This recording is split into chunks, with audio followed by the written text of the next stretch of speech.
we are up at the Capitol with Representative Todd Thomsen. Thank you. Yeah. You're welcome. There is no introduction necessary here in Ada for you, Representative Thomsen. It has been an exciting week, a first week of this 2009 session. What's it been like for you? Well, I tell you what, what's funny is you just kind of talked to me about my name. And what's funny is this is my third year, and now I have some people that actually know my name. So that's been a real positive. So people, especially on the Senate side, are actually kind of coming over to address me. This has been an incredible week. One, because I have more responsibilities this week.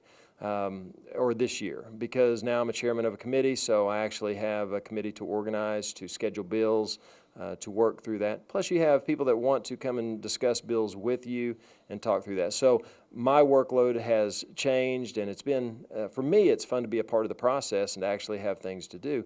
But the Capitol itself is a phenomenal place to come and enjoy because there's stuff that's going on all the time, and this was no exception. We kicked off the legislative process with a number of events that took place this week. And talking about your committee assignment, Todd, tell us, you are chairman of, and what are the responsibilities? Well, I'm the chairman of the Higher Education and Career Tech Committee. So basically we're going to look at all of the issues that deal with colleges and universities in our state, along with the career tech system. And I think people need to realize that we have really the model system throughout the nation in our career tech system. We have some outstanding career, higher ed facilities with our colleges and universities. And I think taking a look at how do we make it more accessible, more affordable, and that they're more accountable for what they do. And I think Chancellor Johnson has been echoing that message as he goes out and speaks. In talking about that, you hosted some very powerful higher education people this week. Well, they hosted us, actually. They had their legislative breakfast. It was the President's Council for the University system, and so Dr. Anderson, who's the interim president at East Central University, was able to come down and be a part of that meeting, and well, we had a great time. It was good for me to meet the presidents, and it's really my first week to get introduced to a lot of the players in both career tech and higher ed. And I understand that you learned 5 numbers and specific meanings for those numbers. You're going, we're dealing with education, Todd. Here we go. Let's try it out. Yeah, and here's how I work. You got to tell me something 5 times to remember it once. All right. Okay. Now Senator Ford did something very interesting in our message, because he named out 5 numbers, and I'm going to get these wrong, but the general gist you can remember. It was something to the effect of 100, 77, 39, 25, and I'm not sure after 15. that point. That's what 15. I think. That's what I think. We're going to say that.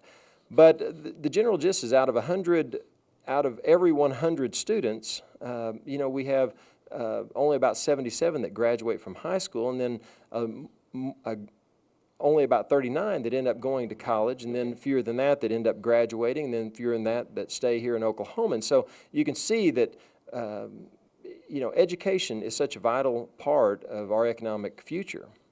Connecting higher ed and the common ed system together so that it's a fluid system, so that we are having more college graduates in our state, is really important. It really is. And then, of course, keeping those college graduates.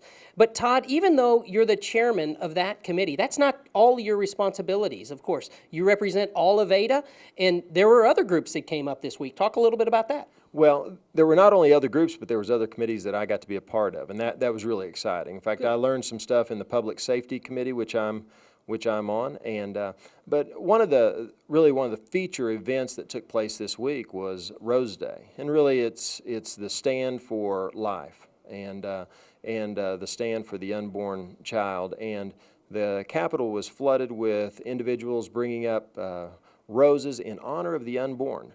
And I am so impressed because Ada has such a good contingency of people that come up, and they came to my office and made my day because a bunch of them were students, and I like students, so we come in, we get candy out of my office and talk. But I just admired the fact that they had the courage. At that age I would have been so intimidated and probably wouldn't have been as principled as they are to come and actually participate in an activity like that. But those were students that were saying, hey, we are taking a stand for life, and we're going to come up and we're going to voice our opinion to our representative. And man, that is such character, and I appreciate the sponsors and everybody that came to be a part of that. So the candy in your office is only for the kids? Because I've been getting it every time I go in too.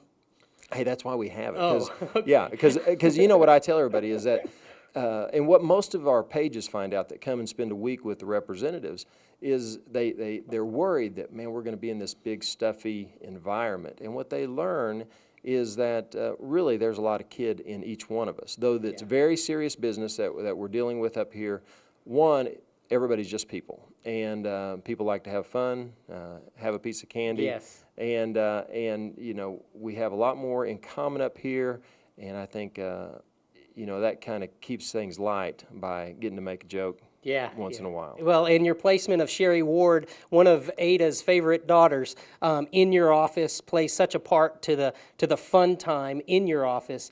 Todd, also, I understand that you, I don't know now if you hosted them or were a part of some other people coming up. Yeah, you know, the other thing that happens, and this has happened the first week of the legislative session since I've been in for the last 3 years, is our electric co-ops.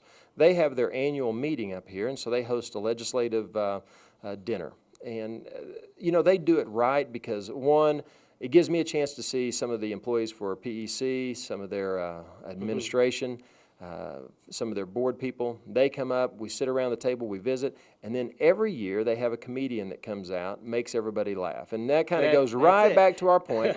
We all like to laugh. Legislation gets so tedious, and people are so intense about and passionate about the issues up here that everybody likes to, hey, let's step aside and we can all laugh about the same things and even laugh at each other once in a while. That's exactly right. And those are great examples about how we all make a difference in our government just by tuning in.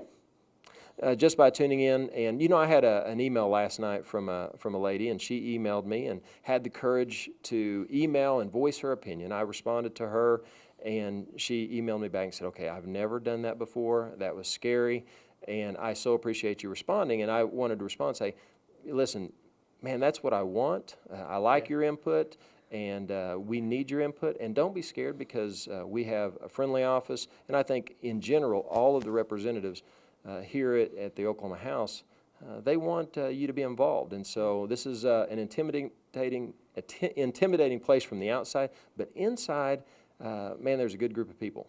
There really are, and for you who sent the email, it's always intimidating to me too to hit that send button and learn how to email. But it's really an easy process. Can I tell you guys something?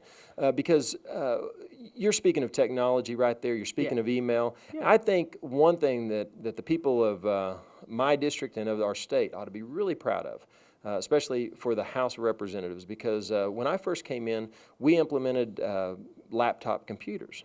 So that used to, if you watched TV and you would see the legislative process on the floor, there would be stacks and stacks of papers and bills, but now we have laptops. Well, we've saved thousands of dollars in money going paperless. Well, this year, our committee process, we're in a committee room right now. Mm-hmm. The committee process now has an audio system and a technology system. You can see we have screens in here so that every vote is broadcast up on the TV, plus it's over the mic, and it goes straight. As soon as I push yes, it goes straight onto the internet so that worldwide they know exactly how I voted.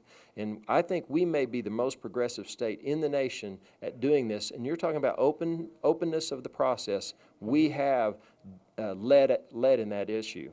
That is awesome. Transparency and accountability. That always we can apply to our legislators, but hey, we ought to apply it to ourselves as well. We need to become accountable for our government, and that's why we engage and we meet with you every week. Todd, thanks, man. And I want to encourage everybody to get out and shake this young man's hand. Tell him what you think. How do you like that? I like it because he said young man. This is great. All right. All right, man. Thanks.